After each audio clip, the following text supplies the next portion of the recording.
welcome to this week's episode of Fan Fatales. I'm Emma. And I'm Gabby, and this week we're going to be starting our winter Wonderthon with some Disney Christmas tales. That's right. So we're going to be talking about some of the Disney Park winter holiday traditions and some of our own memories, if we have some, as well as covering some Disney Christmas movie classics, which will be Mickey's Once Upon a Christmas, Mickey's Twice Upon a Christmas, and Beauty and the Beast, Enchanted Christmas. So. And I just wanted to peep my reindeer sweater. Yes, it's very cute. I've just got green. And my hot chocolate in my chip mug for Beauty and the Beast, Enchanted Christmas. And I'm boring as hell and just have a basic-ass tree. So shall we get started? Yes, of course. I love how we both sipped at the same time. That was... I know. Everybody's listening was probably like, what are they doing? Why is it so quiet? So, we're going to kick it off with the Disney parks. And I watched the Decorating Disney Holiday Magic, which I'm pretty sure came out in 2019, to get some notes about how they decorate for Christmas at the Disney parks, specifically in California and Florida, respectively. Yes. And you can go now to see holiday decorations all over the world at every Disney park. Yes, so we are recording this on November 18th. Next Wednesday, I'm seeing Disney Springs holiday decorations. Yeah, I want to go. Take me with you. Okay, just come over. Yeah, sure. I'll just fly across the country. No problem. I have no money. Would you like to talk a little bit about the Disneyland Resort? Yeah, absolutely. It's absolutely gorgeous. I haven't been, in so long. I haven't been in literally ages.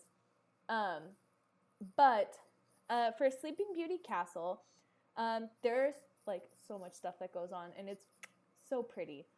They have crazy. Yeah, they have icicles, and they like cap the little like turrets in snow. Yeah, the snow caps. Yes. And everything gets repainted. Like, all of the snow gets repainted. All of the icicles get repainted. So it's fresh every single year. And there are over... They check every single light. Yeah. Every single one. If one light is out, they fix it. Like, they check every single individual light. And there's over 40 pieces that go on the castle alone. Just onto the castle. And your castle's small. Yeah. Well, hey. Compared to mine. It's not that small. It's big. It's just not that big. I can't wait for you to see Magic Kingdoms.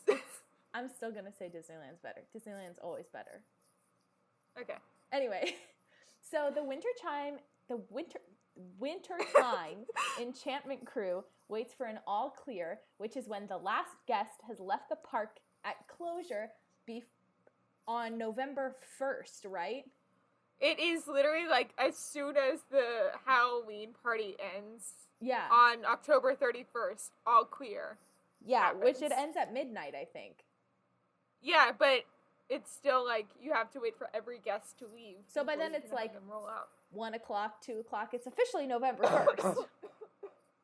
2 o'clock in the morning on November 1st, but still. But as soon as the last person leaves, boom, they spring into action. They bring in cranes. There's like hundreds of people everywhere. It is, if you've seen a time lapse of it, it is like the most chaotic time lapse.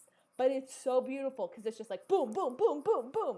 They have there's like a method to everything. It's so intricately planned out.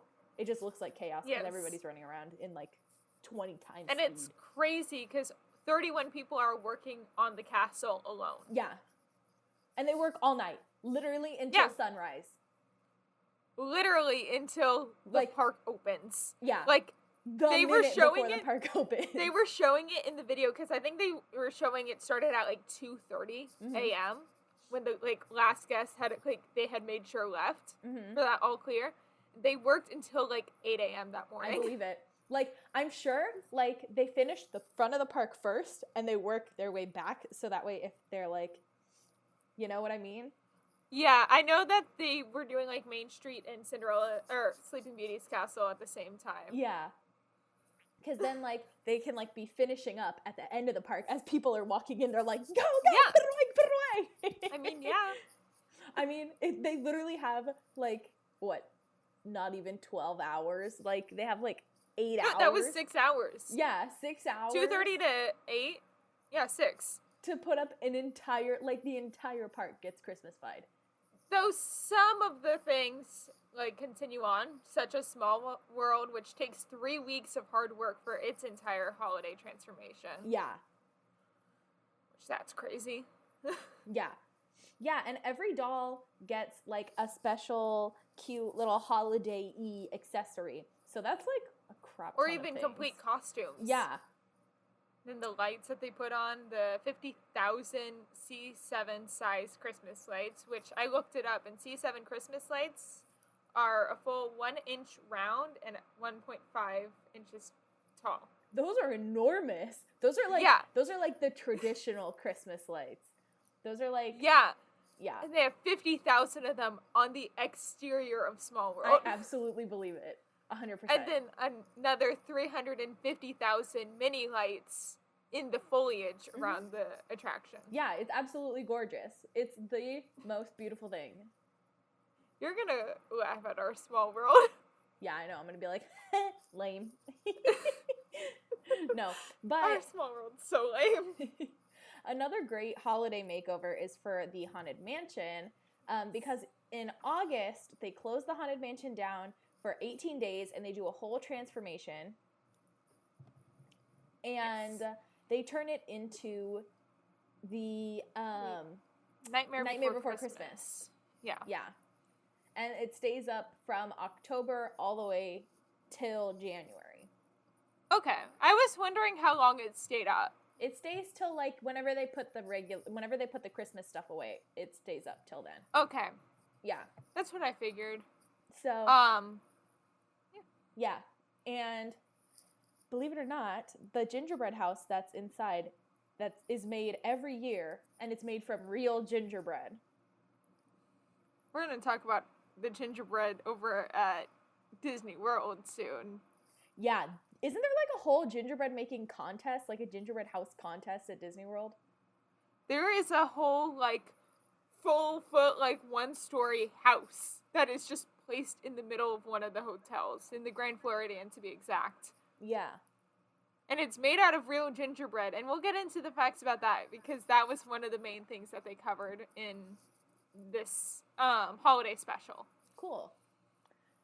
So, one of the another interesting facts that I really like about this holiday overlay actually is that Madame Leota, who was originally played by Leota Toombs,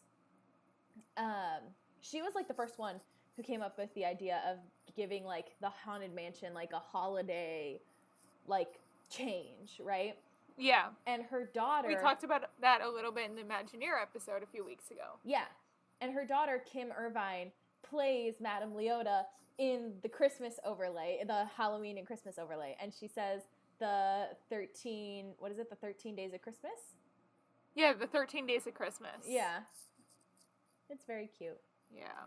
And I liked it. And another tribute that they paid to Imagineers and cast members is throughout the attraction, especially on the names of like the Naughty and Nice list and the gift tags, are key people and original creators and designers and producers of the Haunted Mansion. Yeah. And it's very cool. It's like full of little things and I love it. It makes me so happy. Yes. Although, I do like the original better. But the holiday overlay is not the worst. Yeah. So, shall we get over to my side of... Go for it. I know you've been dying to talk about it. Go ahead. Well, first of all, we're going to talk about Main Street USA. Not Cinderella's Castle's overlay, but Main Street USA. Because just outside of Magic Kingdom, there are 3 giant warehouses that total 300,000 square feet of holiday decor. Like, it just houses the Christmas decorations for Magic Kingdom. I believe it. That's a lot of trees and wreaths and garland. Yeah. It's a lot of And they are refurbished and stored every year, just like in Disneyland. And to deliver the winter holiday decorations for Main Street USA, Disney World partners with the Orange County Sheriff's Office in Orlando, Florida, to have some of their units block intersections and basically guide them. You know what I think is funny? That we've talked about this before. That I think we have, but both Disney parks are in Orange County. Yeah. Both of the ones in the United States are in Orange County. Orange County, Florida, and Orange County, California. Isn't that weird? It is. I feel like they did that on purpose. I feel like they did too. But they treat getting the winter holiday decorations for Main Street USA almost like the Rockefeller Christmas tree. Seriously. Like, it is serious. I believe it. Yeah. And then across the resort, 39 lobby and icon trees range from 16 feet to 70 feet tall. Decorating all lobby and icon trees takes over 10,000 ornaments and 250,000 lights. I 100% believe it. We have a 10-foot tree in our house, and that has, I think it takes 10 10-foot light strands to light up the whole thing. Jeez. Yeah. The good thing is, our tree is pre-lit. We leave all the lights on. It's been pre-lit for like literally 10 years. Hey, that's nice. Yeah, so my family just has like an artificial one that has the lights on it. Yeah, that's what ours is basically. We wrapped the lights. When we first got it, we wrapped the lights, and then maybe like 5 or 6 years ago, we rewrapped them. Because the tree broke and we had to fix it. So we fixed it, and then we rewrapped it because all the lights were like basically like tangling within the like broken parts of the tree.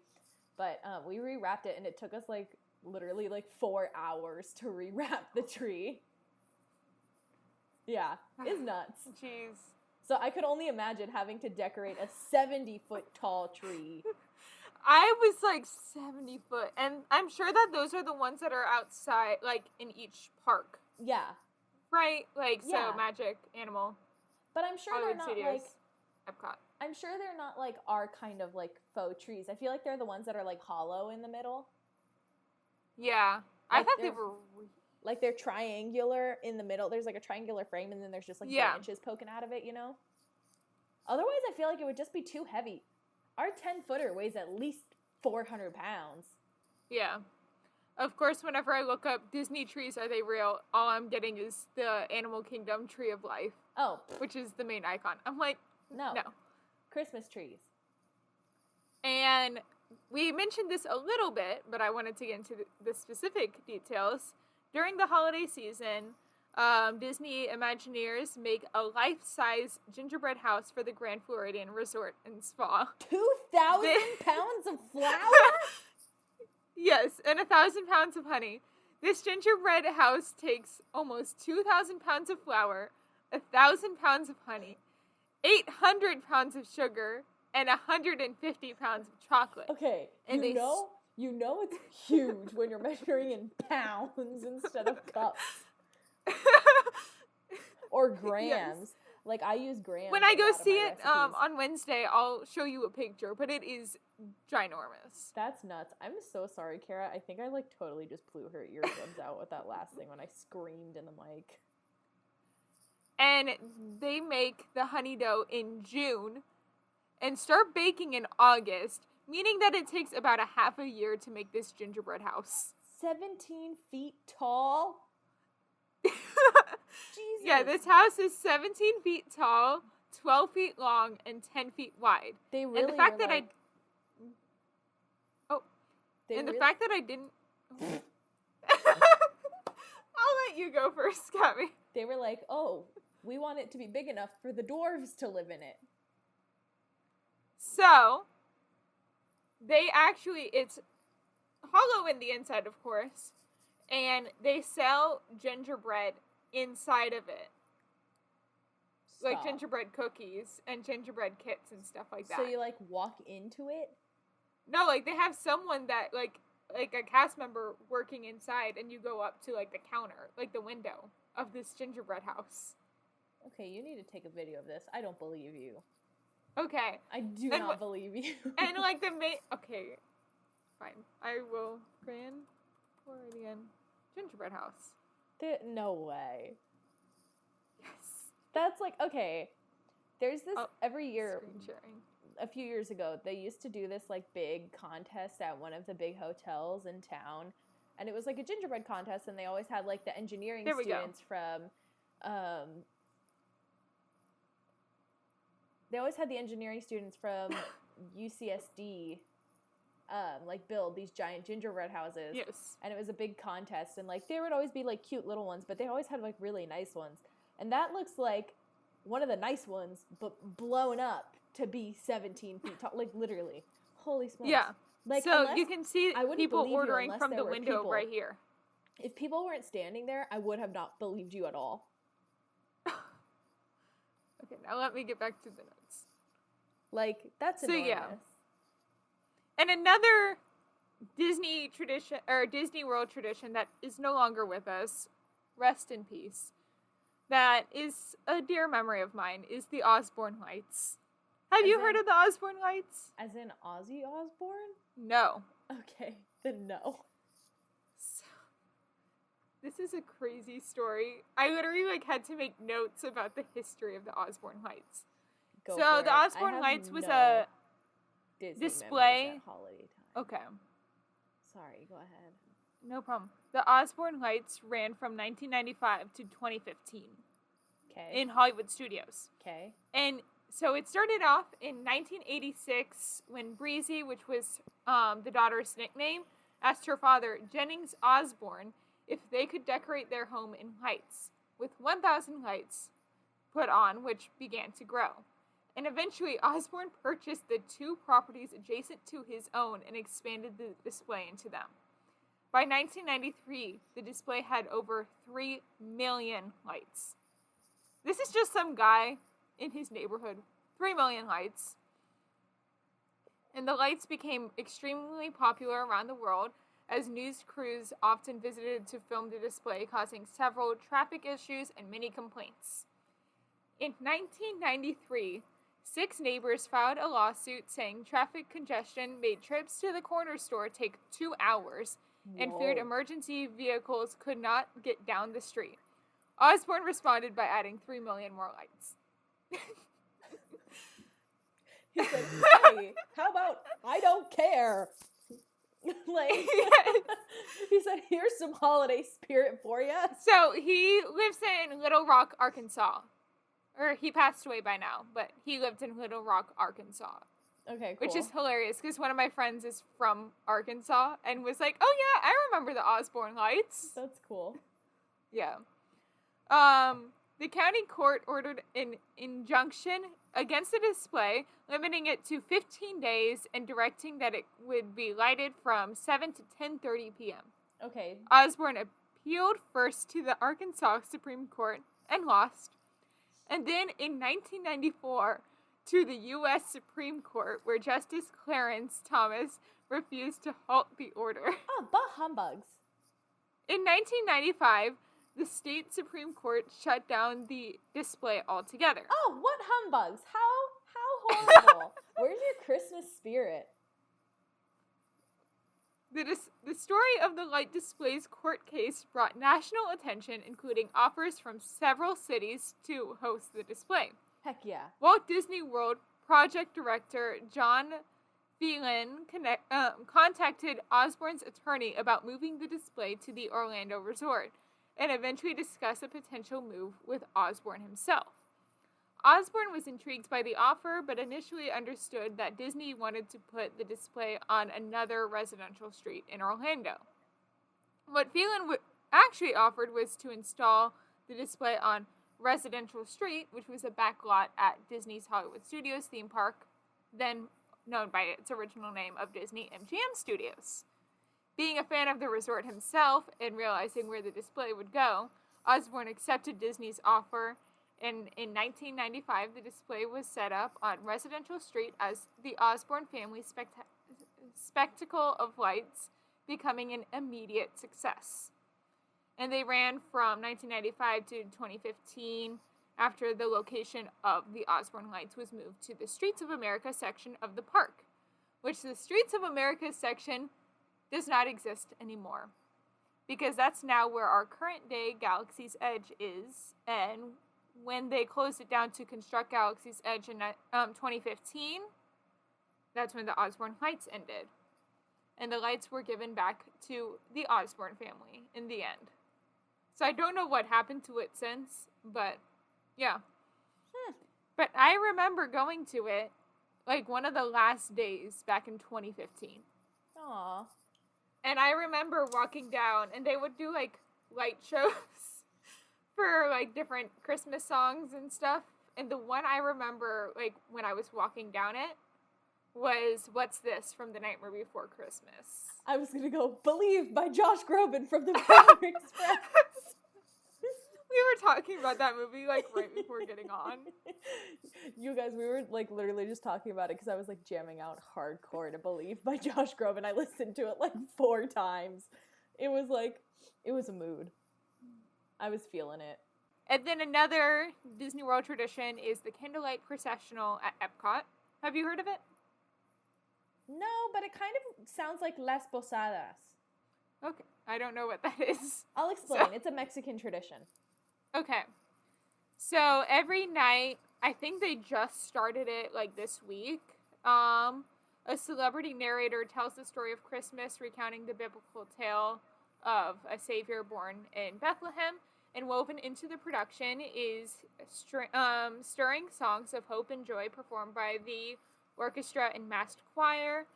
And the choir composes of cast members and high school choir students that audition to be a part of it. Like, really the whole cool. high school choir will audition together. I know my high school did it. That's really cool. And they even got to do it for... So, some of the celebrity narrators have included, which my school got to do this first one, being Neil Patrick Harris. Love him. Ming-Na Wen, who is the Disney trifecta woman. Mm-hmm.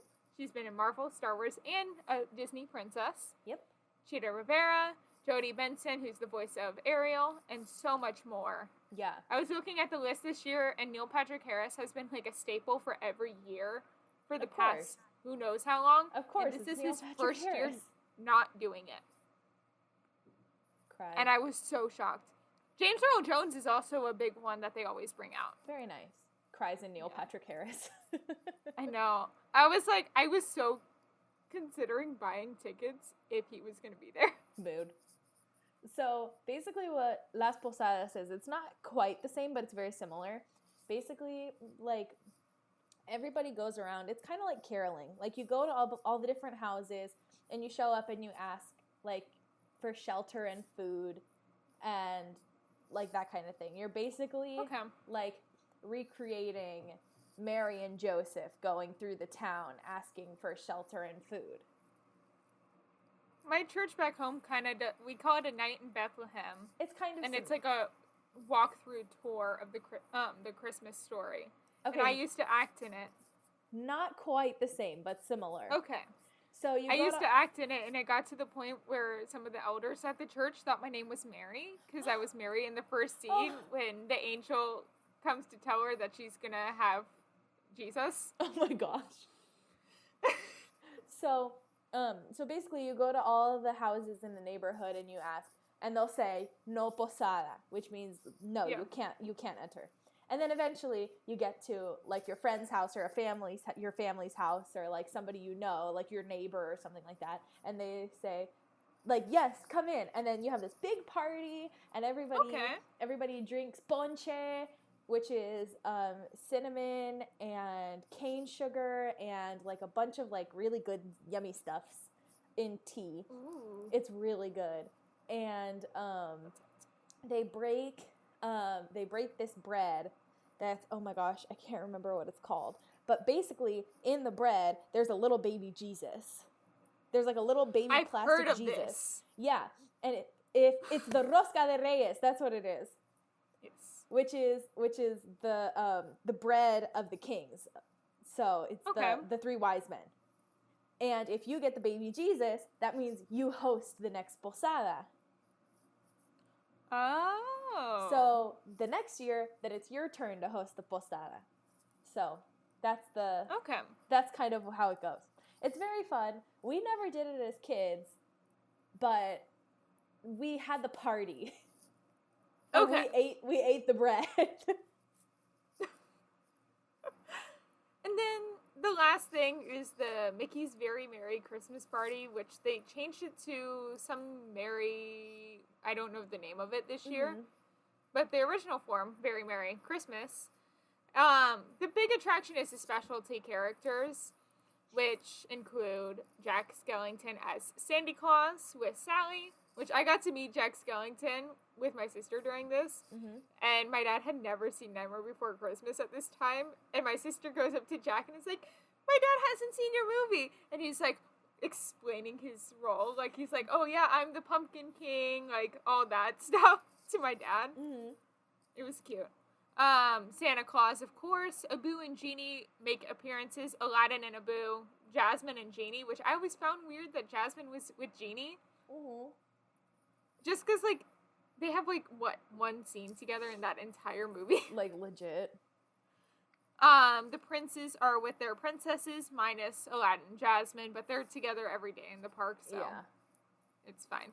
The seven dwarfs make an appearance in all their, like, little scarves and beanies and stuff. They're so cute. They have the longest line.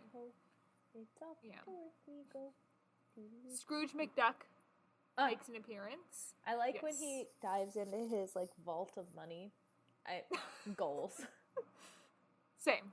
And then Nick Wilde and Judy Hopps from Zootopia. Cool. Which, they have the weirdest meet and greet area there.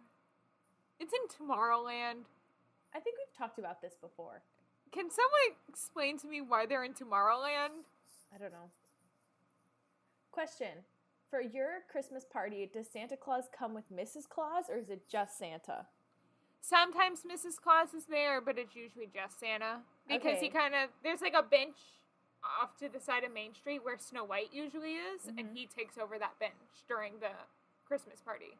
Okay, got it. Because it's been a while, but if I'm not mistaken, I'm pretty sure here, Santa Claus is always with Mrs. Claus. Or at least for the most part is with Mrs. Claus. But I could be wrong. It's been a really long time since I've been there for all the I know holidays. that she's in the parade, so I'm sure that she's also meeting with Santa.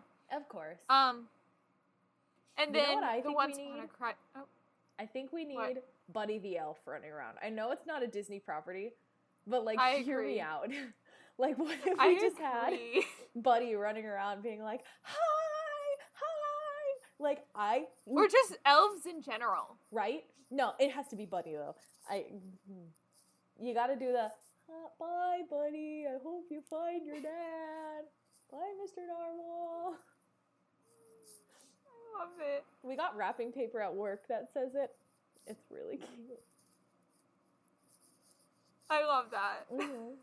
We wrapped some stuff for work in it. Anyway, sorry, I'm getting off track. Go ahead.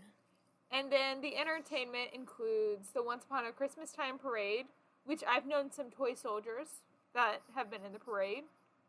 Because a lot of the friends of the toy soldiers are marching knights at UCF, so they're marching band, because they actually play the trumpet.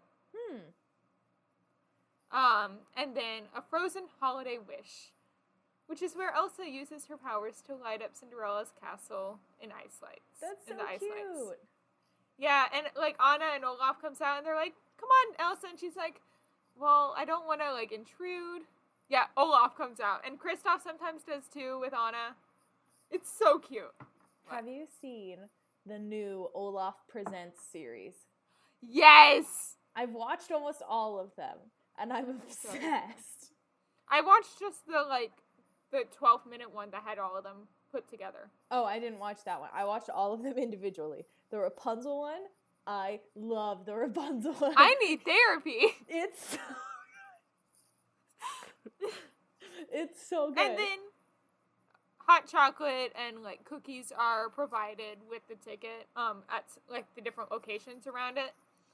Which, it's one of the, like, nighttime things, so, like, theoretically, it starts at, like, 7. You've already eaten dinner. Yeah. You just want treats. Yeah. Yeah, and then, I mean, for me, I don't really have any, like, memories. Like, I never really went for any of this, like, nighttime Christmas stuff. Like, we always went during the summer. Like, that was our summer trip, was always Disney. And then when I got a little older, my dad and I used to go pretty regularly in October because it wasn't too hot and there wasn't that many crowds. Yeah. Unless you go like 1 week in October where like people in Utah and like northern west, like a little bit more in the northwest, like they all have this weird break in the middle of October and we're like, why? But it was really weird. Interesting. Yeah. Obviously the Osborne Lights haven't happened since I was 14. So like, or 13, because I think they ended in January of 2015. So yeah, when I was 13. Sad. I miss those. But the candlelight processional's during the day. It's cute. Not like nighttime. Okay, that's nice. So they'll do like 2 shows. That's nice. When at like 7, and you could do like the dinner package with one of the restaurants in Epcot and get like nice seats, which my family would always do that because we'd make it a treat. Sounds fun. Yeah.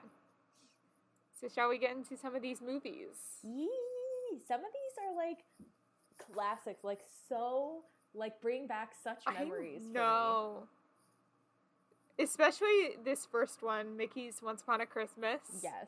And all of the synopsis for the Once Upon and Twice Upon are so long because there's like 5 different parts to each one. I know. Mickey, Minnie, Goofy, Donald, Daisy, and Pluto gather to reminisce about love, magic, and surprises in 3 wonder-filled stories of Christmas past. Thinking back to when they wished Christmas was every day, Donald's nephews, Huey, Dewey, and Louie, remembers their dream turning into a comical catastrophe, eventually teaching them what the true holiday spirit is all about. Goofy and Max retell a story in which, retell when they experience a series of hilarious but season-shaking events until a visit from the real Santa made it a most magical holiday. And in the fine tradition of Disney storytelling, Minnie and Mickey recall the year they both gave up what was most important to them for the sake of each other, making for one unforgettable Christmas. Literally, I sobbed through this whole thing. I know. I was like sitting there crying. I will be honest. I watched, The Search for Santa Paws. I was texting you, but I was sobbing by the end of it. Yeah. It's fine. Mentally, I'm at Christmas, but I'm sad. Yep. This was directed by 3 people, one for each of the shorts. Bradley Raymond, June Falkenstein, and Bill Spears, and it came out in 1999. The cast includes Kelsey Grammer as the narrator, Wayne Allwine as Mickey Mouse, Russie Taylor as Minnie Mouse, Huey, Dewey, and Louie, Tony Anselmo as Donald Duck, Diane Michelle as Daisy Duck in The Gift of Magi, Alan Young as Uncle Scrooge McDuck, Bill Farmer as Goofy and Pluto, Tress McNally as Chip, Daisy, and Aunt Gertie, Corey Burton as Dale, Sean Fleming as young Max Goof, and Jim Cummings as Pete and Santa. Winnie the Pooh played Santa. Yes, he also always plays Pete, so I was not surprised by that. Yeah. And 2 fun facts about this. One being, the department store that Minnie works at in the segment Mickey and Minnie's Gift of the Magi is named Mortimer's. Mortimer is the name Walt Disney originally intended to give to Mickey Mouse, and Minnie's boss at the department store is Mortimer Mouse. I actually wrote a note about that. I was like, Mr. Mortimer. Must be a reference to Mortimer Mouse, who was going to be Mickey. It was. It literally was. And then in the segment A Very Goofy Christmas, one of the ornaments Goofy puts on the tree is Angelique from Beauty and the Beast Enchanted Christmas. Cute. Which came out 2 years prior. Another fun fact I found out after watching both of these, which I didn't put down, is this one was made by the Toronto Animation Studio, which lasted from like 1997 to 2003. Like had a very short run. Once Upon a Christmas and Beauty and the Beast Enchanted Christmas were both produced there. Very nice. The Toronto studio mostly did direct-to-DVD animated sequels. Yeah. They were So they did, like, Return to Neverland, Little Mermaid 2. Yeah, they were Tempest Pride. responsible for a lot of, like, not necessarily Disney Animation Studios pictures, but, like, Disney Toon Pictures, which is similar. Yeah. And, like, things like Goofy Movie, you know? Yeah. Like that kind of deal. Okay. So, who's your favorite character? Young Max was so cute. Girl, he was cute. But boy, he was so mean. He was. I was like, okay, hold up. Even as like a 7-year-old, Max is such a jerk to Goofy. I mean, have we seen the Goofy movie? He's such a jerk to Goofy in that. Literally, he's such a jerk to him in literally everything, and it makes me so upset. Goofy's trying his best, okay, Max? Calm down. Goofy's trying his best as a single dad. Yeah, like when he was writing in the Christmas note and he was saying, "Please don't forget Max." I literally was sobbing. Same. Also, hot take, Pete deserved to get robbed. Yeah. Hot take. I agree. Like, okay, what a jerk. Pete, don't ruin the Christmas spirit is literally, like, really long. Like, in caps on my notes. Yeah, I just wrote. Also, the kid that got, like, hit by the, giant ornament. He should be dead. Totally. Although I did say, when Goofy was swinging on it, I wrote, "He came in like a wrecking ball." Yeah. But yeah, okay, you know the scene where Goofy's like in the toy store making a total mess? Yeah, so the toy store was CEO Shorts, and I was wondering if there was any, like, history to that. Probably. But I didn't bother looking it up. They do everything on purpose. Nothing is ever done coincidentally, so probably. But I don't know why. I don't remember most of this film, but that toy store scene, I vividly remember. You see, the one that I remembered was, it was a subtle jab at Eisner. When? The CEO thing. The CEO Shorts. Because he's short. Yes. Okay. So the short that I remember, or the scene that I remember the most, is Mickey on the stage performing with the firefighters. With the firefighters. Yeah, that scene's cute. Yeah. I remembered that one too, but I remembered the toy store way vividly. I love this one note of mine. Lumberjack lingerie. Do I want to know? Yeah, honestly, no. I think, okay, in my mind, it's just like Victoria's Secret, but everything is plaid. I think that's what it looks like. Yeah. If I'm remembering it right. But anyway, I think my favorite character is Goofy. Just because when they're sitting on the roof and Max gets his snowboard and Max says, "But Dad, you didn't get your present." And he says, "No, I did." And Max is like, "But you don't have a present." And Goofy's like, "Well, every year I ask for the same thing, and it's for your happiness." And like, literally, I could not hold it together. I started bawling my eyes out. Yeah. Since we kind of skipped the first one with Huey, Dewey, and Louie, I just wanna write or say the one note of mine that actually has anything to do with anything. Mm-hmm.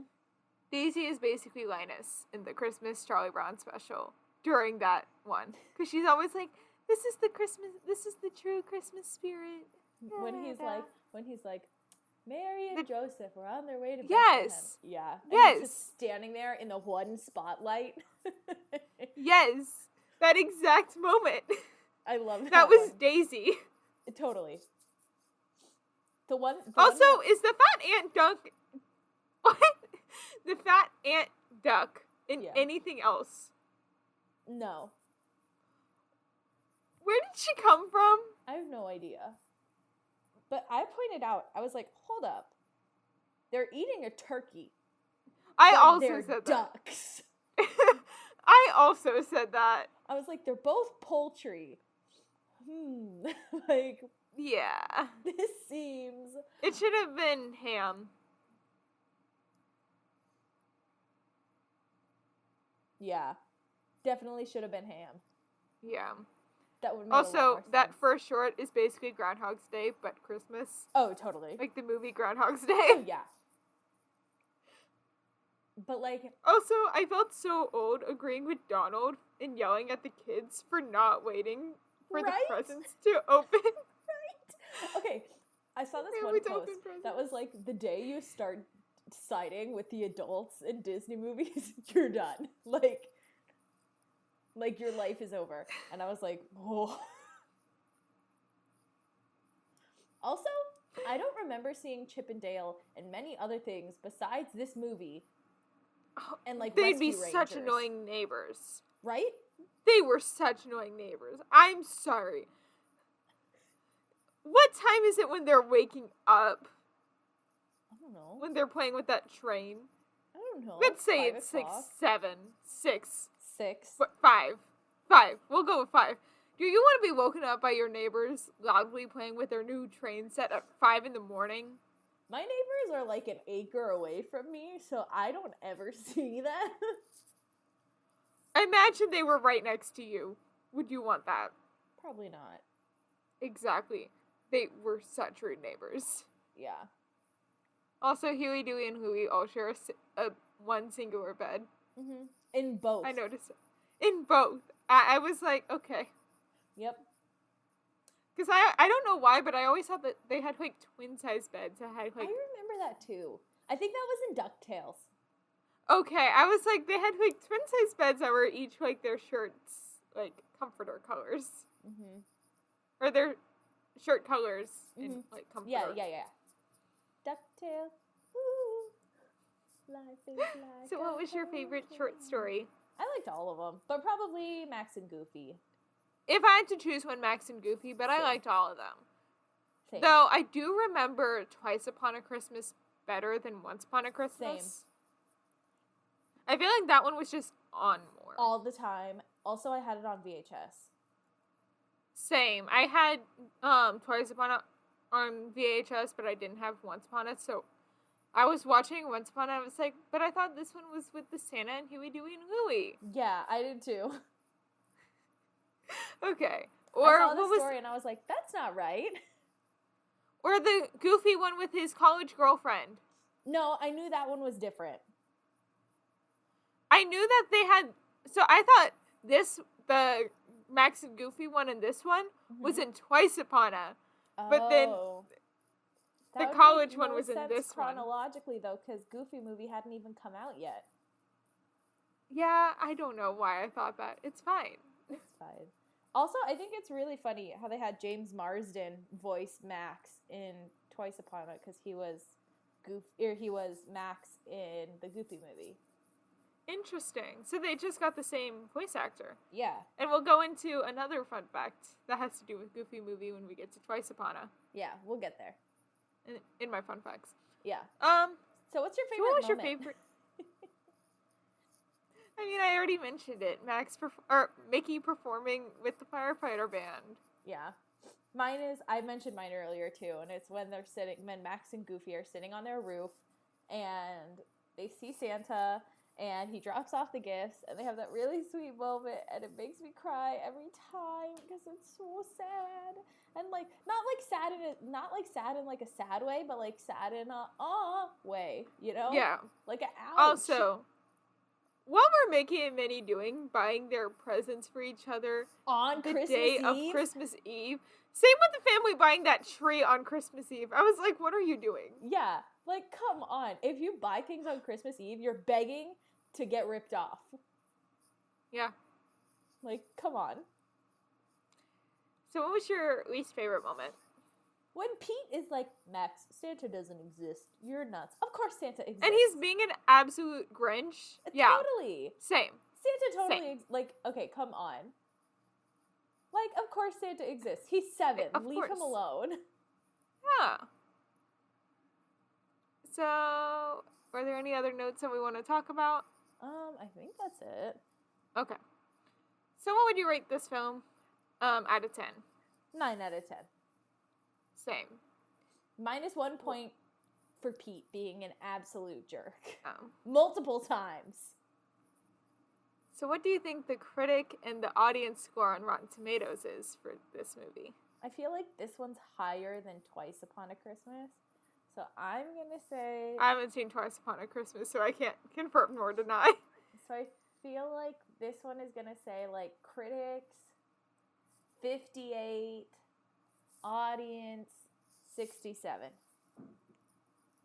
You were almost spot on with the audience. Really? I will be honest. Yes. So the critics said 40%. Ooh, how wrong. And then the audience said 66. You were 1 point off. Now let me get... I'm getting better at this. Yeah, you are. This is a fun game for me. I enjoy this. I like being the one asking the question. I'm sure you do. So next we're going to talk about Mickey's Twice Upon a Christmas, of course. So the synopsis is a computer animated omnibus featuring 5 shorts featuring classic Disney characters. The shorts includes Bells of Ice, in which Daisy Duck and Minnie Mouse's friendship comes under strain during an ice skating competition. Christmas Impossible, where Huey, Dewey, and Louie travel to the North Pole to try to remove themselves from Santa's naughty list. And Mickey's Doggone Christmas, in which Pluto runs away from home after ruining Mickey Mouse's Christmas decorations. It was directed by Matthew O'Callahan, and he spells his name the way my family spells our last name, so he's doing it right. We just took the O off. Okay. It came out in 2004, and the cast includes Wayne Allwine as Mickey Mouse, Tony, oh god. Anselmo? Thank you. Anselmo as Donald Duck. I think that's how I pronounced it earlier. Yeah. Because it's pretty much the same cast. Yeah. Bill Farmer as Goofy and Pluto, Russi Taylor as Minnie Mouse, Huey, Dewey, and Louie, Tress MacNeille as Daisy Duck, Alan Young as Scrooge McDuck, Jason Marsden as Max Goof, Kelly Martin as Mona, Chuck McCann as Santa Claus, Jeff Bennett as Donner, Jim Cummings as Blitzen, and Clive Reville as the narrator. So some fun facts were that Kelly Martin, who voices Max's girlfriend Mona, also did the voice of Max's high school crush Roxanne from a Goofy movie. I thought that was so interesting. I was like, oh. Every time I watch a Goofy movie and like they talk about her, the only thing that goes through my head is that song by the Police. Just Roxanne. Yeah. So the second fun fact is that in the second story with Huey, Dewey, and Louie, the SC logo on the door with the naughty list is the same lettering found in the Santa Claus series of films, also by Disney. And I thought that was so interesting. I also noticed that a lot of, like, the interior of, like, the North Pole stuff was very similar. That was definitely done on purpose. On purpose, for sure. And then the last fact is that this is the first Disney Toon Studios computer animated film. And you can tell. Yeah, you can. You can tell. It's a little rough. It's rough. So who's your favorite character? I think in this one, not gonna lie, in this one I think Mickey is kind of a jerk. He is. He's like such a jerk. He's like, get out and never come back. And I was like, hold the phone. Hold up. That's your dog. Yeah. Like, that, like, actually made me so sad. So I think I'm gonna have to go with my boy, Goofy. Like, I hate that they make him, like, such an idiot, but, like, he's so good. He tries so hard, and he does everything he can to make Max happy. And, like, Max doesn't appreciate him, but I appreciate him. I feel like I have to say either Donner or Pluto. I also very much like Donner. Donner is great. I love him so much. I like when he names him, and he's like, the only name he could ever have. Yeah, Murray. Murray Christmas. Duh. Okay, we had the same. Okay, I'm already looking at your notes a little bit. I have like 3 notes. We both had the same thing of how old is Mickey supposed to be in this? Right?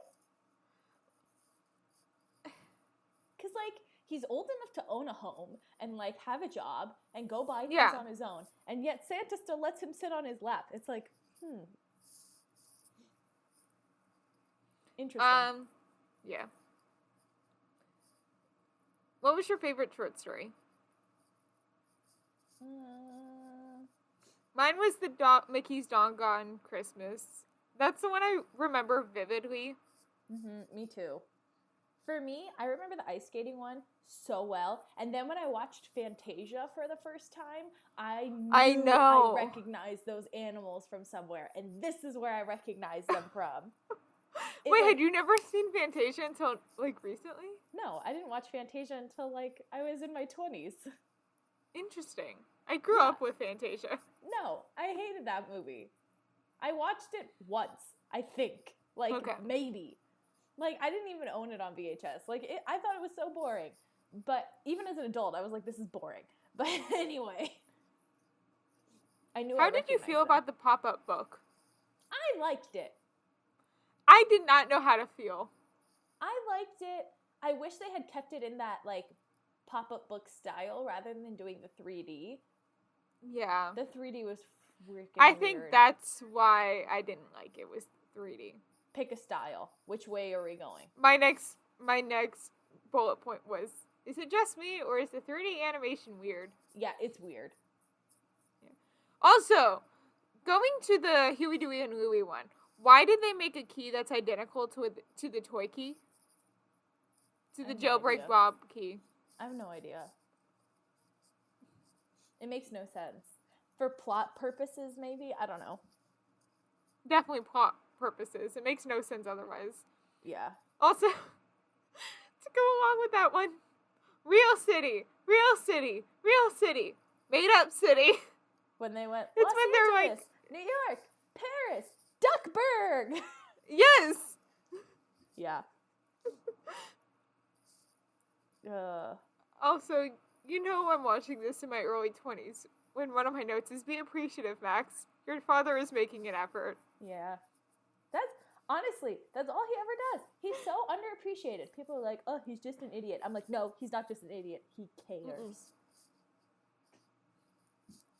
I don't even remember which one of the 3 did it, Huey, Dewey, and Louie, but why would they just grab the dude's arm to, like, check the watch? Oh. And the one with Donald's, like... When they're doing when he's, like, being a Scrooge? Yes, when he's being the Scrooge, and they're, like, waiting for the show, and they're, like, trying to figure out what time it's gonna start. They just, like, grab the dude's arm to see his watch, and he spills his hot chocolate on him. That's when Donald's like, is that hot chocolate? And goes to go get hot chocolate, and then ends up behind the store front thing, the mall display. The display, yeah. Yeah. I don't know. That was really weird. Also, aren't the 5 ducks in that very cold? They're not wearing pants in the snow. They never wear pants. But it's snow. But everyone else was wearing pants. But everyone else was wearing pants. Well, okay, they would look so weird if they wore pants. Then you wouldn't get that they were ducks. They would look too weird with pants. They never wear pants. Ever. Also, the last thing that I have to say is, why would you let a dog put the star on your tree? don't know. I mean, so basically Mickey has this giant, super elaborate, like, to the nines, like, crazy AF. He is the Osborne guy. Yeah. Inside Just his home. inside though. his house instead of outside. Yeah, and he goes, Goofy, Pluto, you put the star on the tree. And then while he's on the phone with Minnie talking about how scaled back it is and how simple it's Okay, gonna be if that this year. was scaled back, I want to know what he did the year before. The house exploded the year before. He had fireworks inside. This is his brand new house. In the other room, he has all the boxes that he's still waiting to unpack. Anyway, so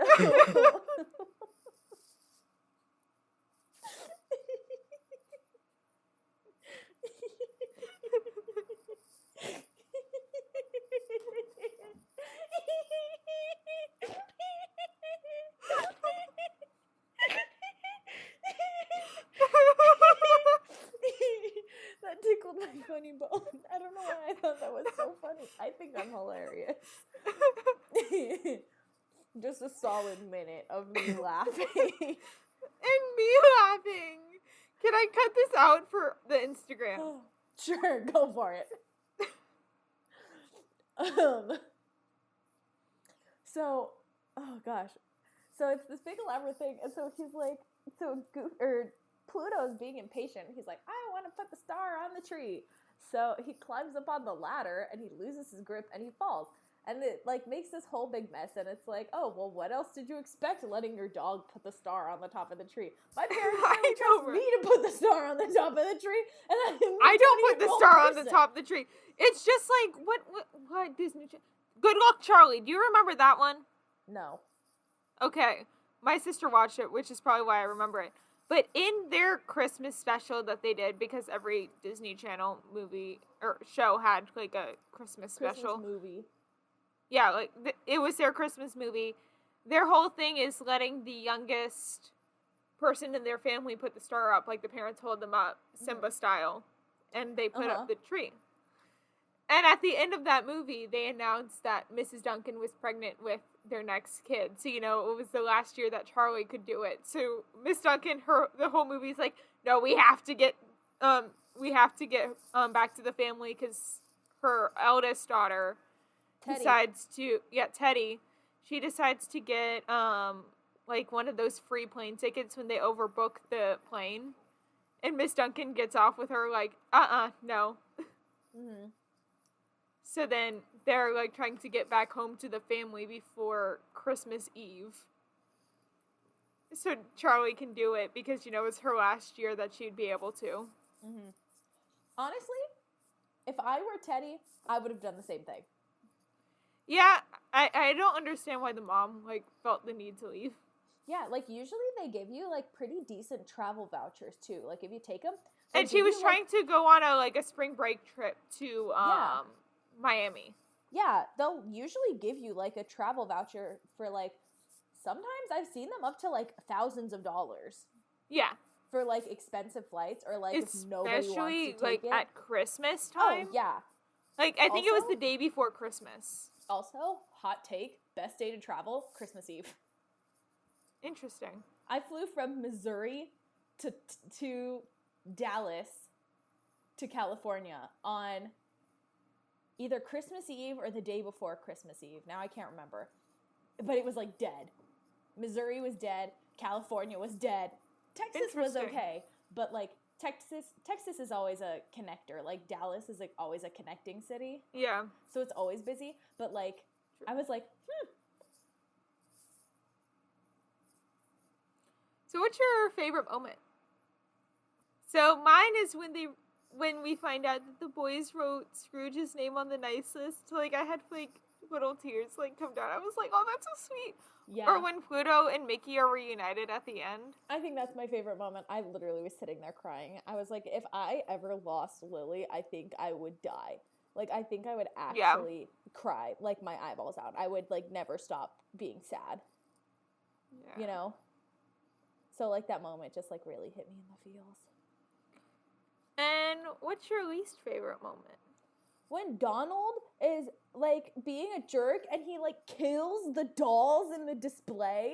I know! I was like, well, those dolls were pretty annoying, but still. Those dolls were like Small World times 10. That was like, I almost wrote that down as a note. Yeah, but still, like, just leave it alone. But I also think he has that, I really think it's sweet. I also really like when he's, like, standing out in front of the choir and he's, like, directing them. Yeah. I like that. I'm just pulling it up on Rotten Tomatoes, sorry. That's okay. So, what would you rate this film out of 10? I think an 8 out of 10. I think 8.5. Okay.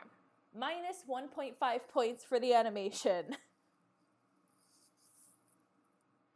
Yeah. So, this does not have a critics rating.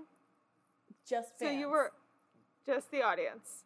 There's only 2 critic reviews. Do you want me to read them instead of having the critics? Yeah, kinda. So, Sandy Angelo Chen from Common Sense Media rated the film a 2 out of 5, saying, Okay. collection of unmemorable holiday shorts but fun DVD extras. So rude, okay. And then David Nussar from Real Film Reviews rated it a 3 out of 4, saying the movie is imbued with a bright, colorful style that's impossible to resist. Yeah. Out of So what do you 4 think is the kind of audience- a weird scale. Yeah. What do you think the audience score is? 58. Okay. You were pretty close. Hit me with It was it. a 61%. Okay, both of my guesses have been within, like, 3 points. Yes. So, Let me get Enchanted Christmas up. I'm doing pretty good. I am very scared to see how this next one is rated. Watch on it be Rotten Tomatoes. 0%. Absolutely wrong. I mean, did you 3%. see what Double threes.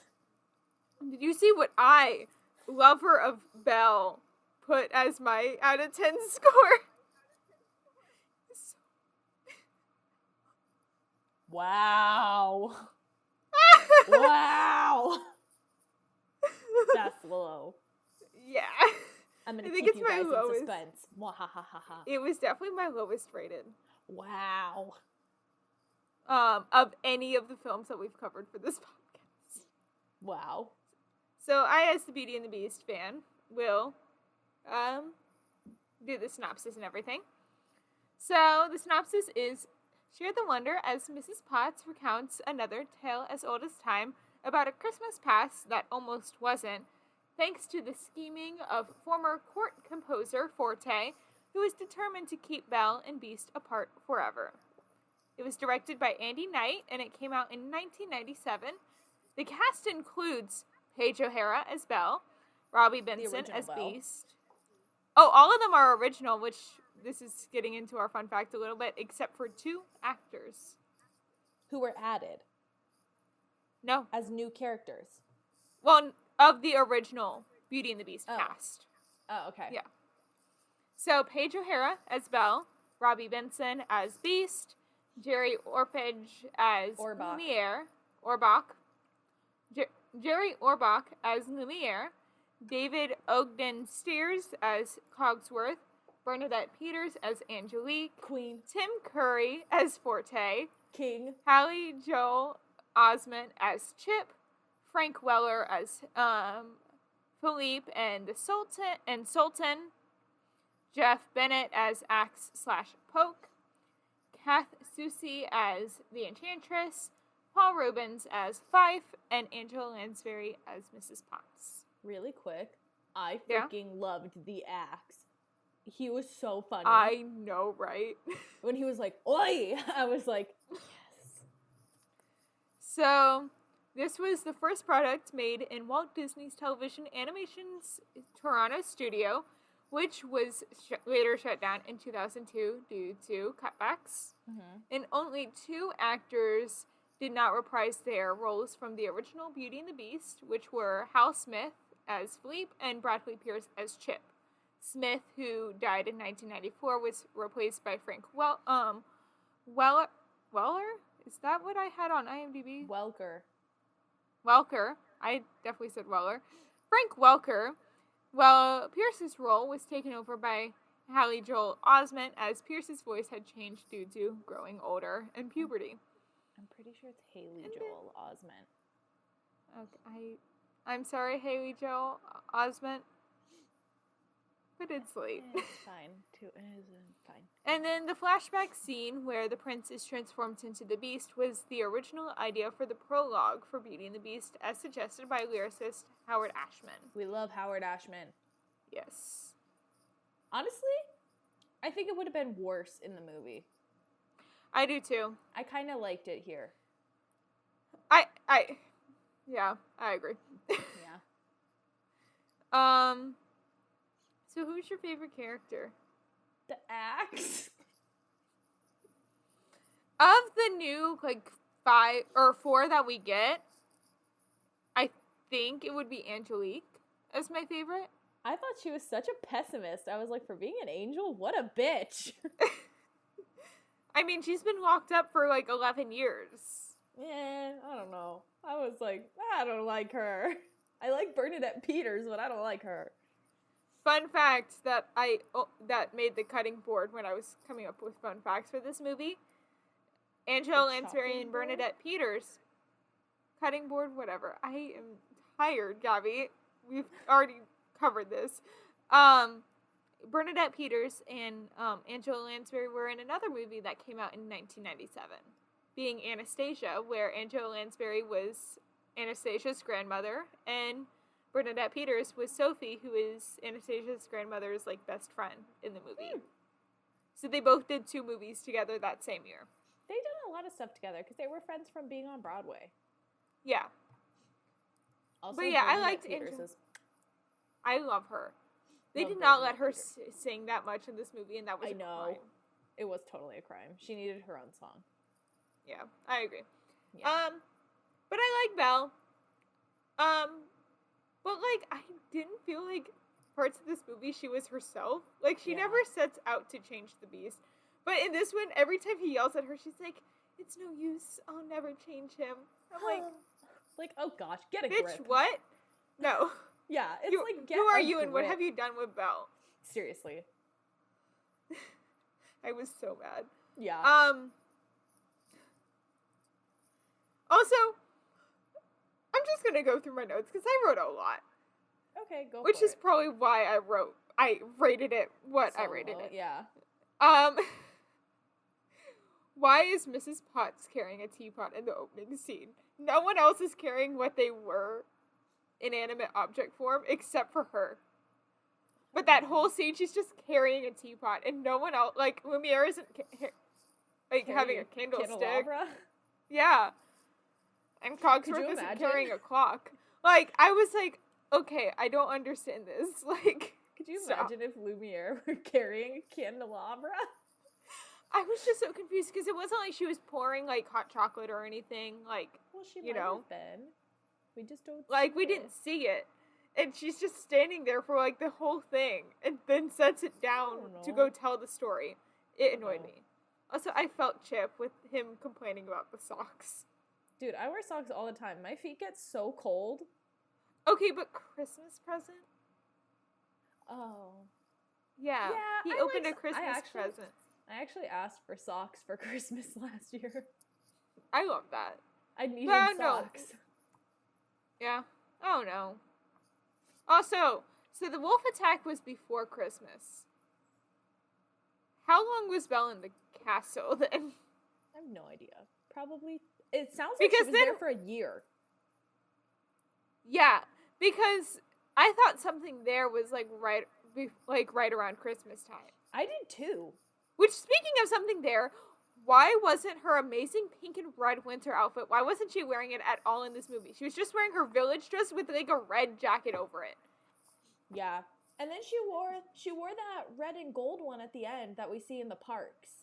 Yeah, I was like, is this where we get the parks one? Is that why we don't see her in the pink awesome something there? I was mad. Well, that, and because she can't wear pink, that's Aurora's color. Can she wear pink, like the pink something there dress in Epcot where she normally meets in her village dress? Maybe. Compromise. Good idea. Because we could do what the Hot Topic collection did and put like the enchanted robes embroidered on her cape. The Hot Topic collection one is really pretty. It's so pretty. I but love the one it. I made is very cute. I want it so bad. I would feel so bad if I was turned into a coat rack without a face and not like something that had a face on it, like Mrs. Potts or those. Yeah. Or the like plank. Do you remember that like just like he was like on the wall and he was what was carrying Belle's like ice skates? Right? Or could you imagine being turned into like the freaking furnace? Like what? I know. I was like what the heck? Or like an ornament. Yeah. Like could you imagine like you're like la da da da da whoop. Live your whole life as an ornament. I'd be like, so depressed. I would rather be a teapot than an ornament. I would rather be a plate. Yeah, there we go. Or I'd rather be a napkin. plate or something. Yeah. At least the napkins get to do that like fun kick dance in the musical. Yeah. So, okay. I had a question about this, and it really bugged me. Everything in this movie is traditionally animated, like drawing, except for like, Forte. Yes, Forte is done in the 3D animation, and it bugs me so much. My note is so this CGI budget is where all the money went to, right? Yeah, like it's awful. Also, he is a terrible villain because he is bolted to the wall, so he didn't do anything. So Fife is the one doing everything for him. I know. It's like he's like the Bond villain who just sits in the chair and doesn't actually do anything. Or like the guy in Black Widow. Which guy? Oh yeah, totally. Which guy? The guy. One of the only guy. But why is he so creepy as a human? I don't know. I was just about to say that. I was like... It was really weird. Also, I love how I wrote, Lumiere, you have the feather duster. He's like kissing Angelique, and I'm like, Lumiere! What about Babette? Yeah. She has a different name in the stage show than in the movie, so I just call her the feather duster. I thought it was Babette. One of them is Plumette, and one of them's Babette. Okay, so she has 3 names now, I guess. Fifi, Plumette, or Babette.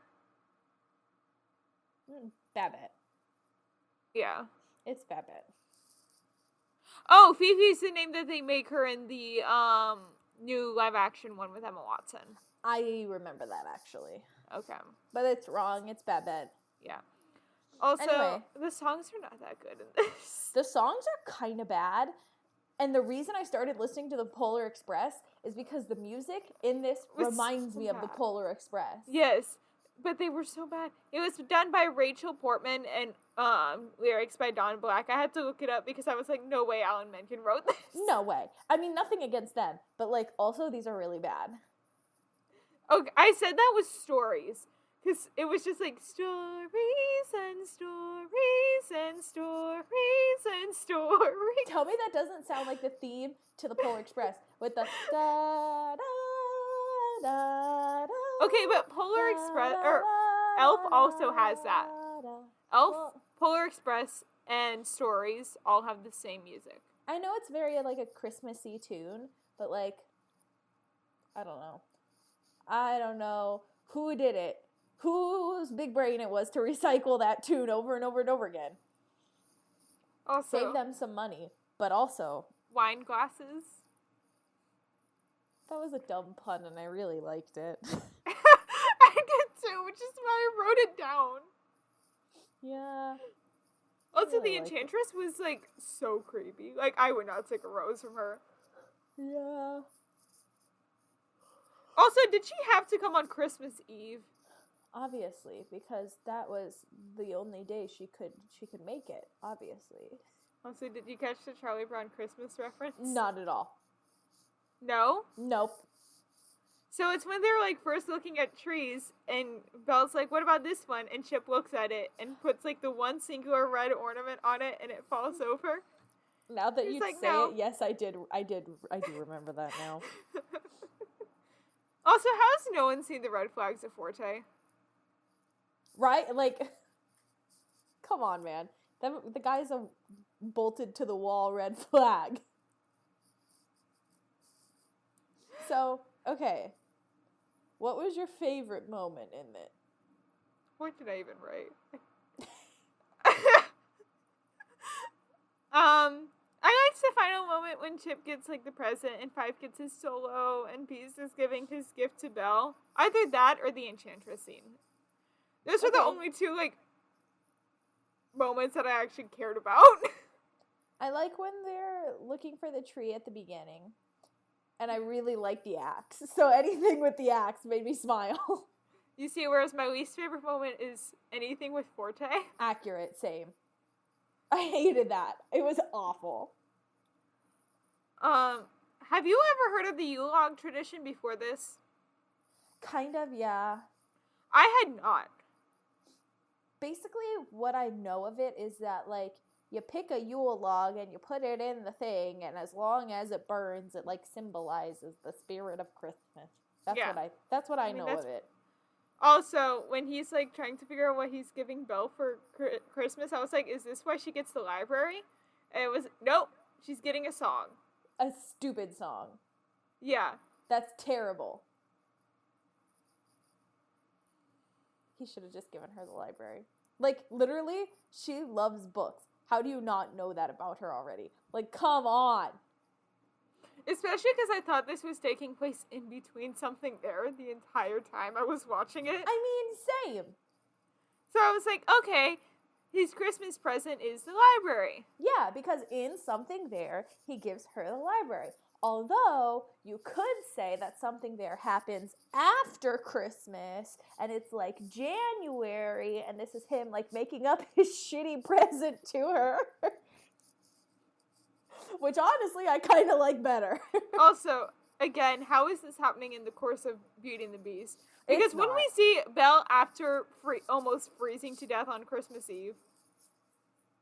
Yeah, it's not. No way. Alternate timeline where Belle is in the Beast Castle for like 10 years before anybody finds her. So, what do you rate this film out of 10? Like a 3. I'm so sorry. I did a 4.5, and that was being very generous. It's really bad. Oh, crap. I exited out of Rotten Tomatoes. No! It's okay. I got it back. Okay, cool. Yeah, I definitely give this one a 3. I think this is the lowest I've ever rated any movie ever. 4.5 is the lowest I've rated any of the movies for this podcast. That should tell you how bad this movie is. Belle is my favorite Disney princess, and I've rated this a 4 out of 5. 4.5 out of 10. Yeah, 4.5 out of 10. That makes a huge difference. I know. Yeah, it's bad. So, this one does have a critic score and an audience score on Rotten Tomatoes. Critic score, 3%. Audience score, 11%. This was the furthest you've been all night. Really? Okay. Yes. So, the critic score was a 13%. Okay. And the audience score was a 55. Shut up! No way! Wow. People are dumb. I want to read the critic reviews. I don't. I'm sure they're terrible. Honestly, it was a warranted 13%. Okay, so most of these people did not actually, like, give, like, a sentence.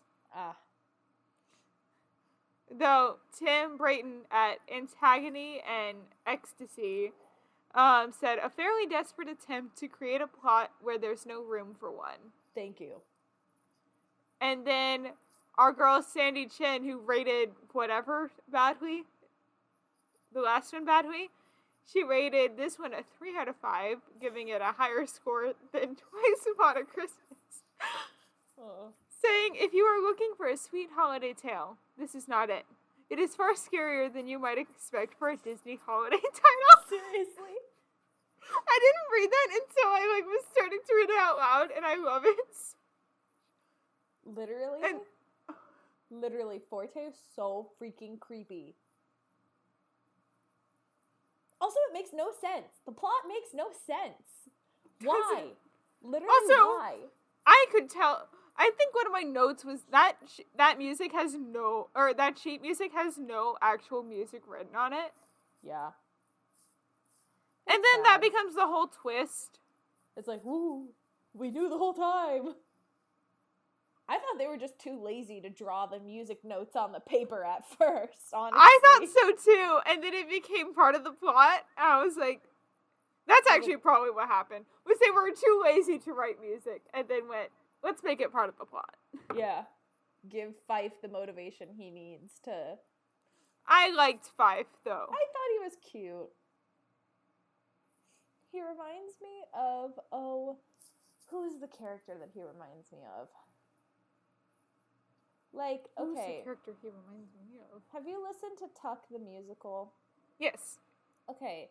He reminds me of, Hugo. I just had a better one. Huh. Do you know the rat from Anastasia, or the bat from Anastasia? No. No? No.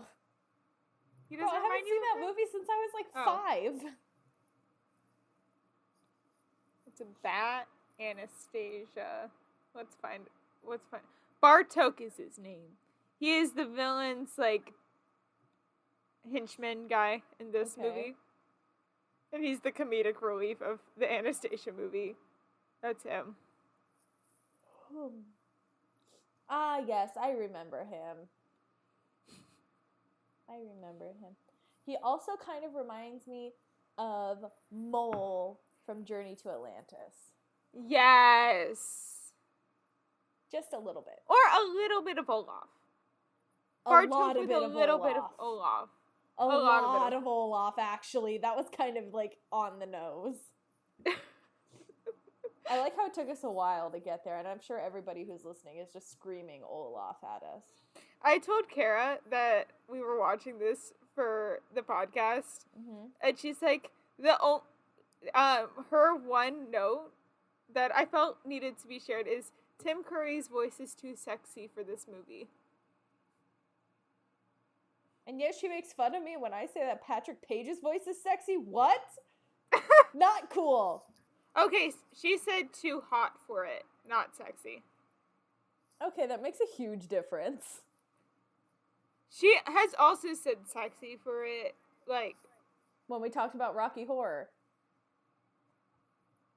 That is what it was.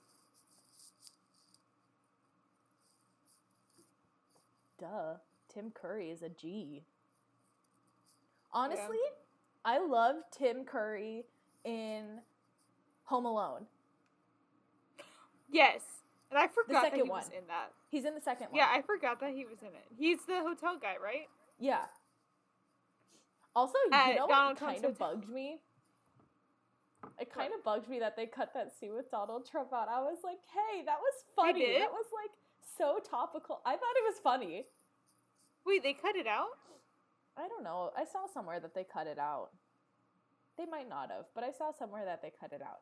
And I was kind of mad. Yeah.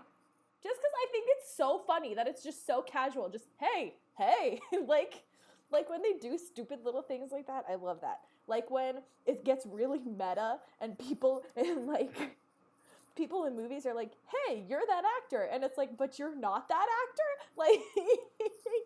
Yeah. Okay, I can't think of any examples off the top of my head, but I love all that, Big Bang Theory does stuff. that a lot. A lot. Yeah. Like when they did it with the guy who plays Spock? Or Captain Yes. Kirk? When Penny gets him to sign the napkin for Sheldon? Or, when Mark Hamill officiates Sheldon's Yeah. wedding. And he, like, freaks out because it's Mark Hamill, and it's like, ooh, you're not Jim Parsons? Like, it's a little too meta for me, and I love that kind of joke. Or, James Earl Jones. Yeah. Same thing. I don't know, that kind of thing, just, like, I love that kind of stuff. Or, like, when in Legally Blonde, she, like, references Paris Hilton. Yes. Like, that kind of stuff just gets me so hyped. And I laugh so hard. I don't know why. It just makes me laugh. So, I don't know. Anyway, should we wrap this up? I was just about to ask, shall we see them in the outro? I think so. I don't know how much of that prior conversation just got cut, but probably a lot of it. Not gonna lie. Probably most of it. Maybe. I don't know. Thanks for listening to this week's episode of Fan Fatales. Gabby, would you like to tell our lovely audience what we will be chatting about next week? Next week, we're going to be continuing our Winter Wonderthon with modern Christmas films. Yes. A lot of princess ones. Yes. And remember to subscribe to us wherever you get your podcasts. We are on Apple, Spotify, and Google Podcasts. And subscribe to us on YouTube. Please leave us a review or comment down below to tell us what you think of the show. And remember to follow us on Instagram at FanFatalesPod for the latest updates and to possibly be featured in a future episode. Now, Emma, where can the people find you on social media? So my Instagram and TikTok are both at SnippyEmma, which is SNIPPYEMMA. What about you, Gabs? I'm at Gaby Gent on Instagram, TikTok, and Twitter. That's GABYJENT. Our music is by our amazing friend, Maddie Macon. And our editing is by the wonderful Kara Linsmeyer. As always, thanks for tuning in. Bye! The views expressed in this episode do not reflect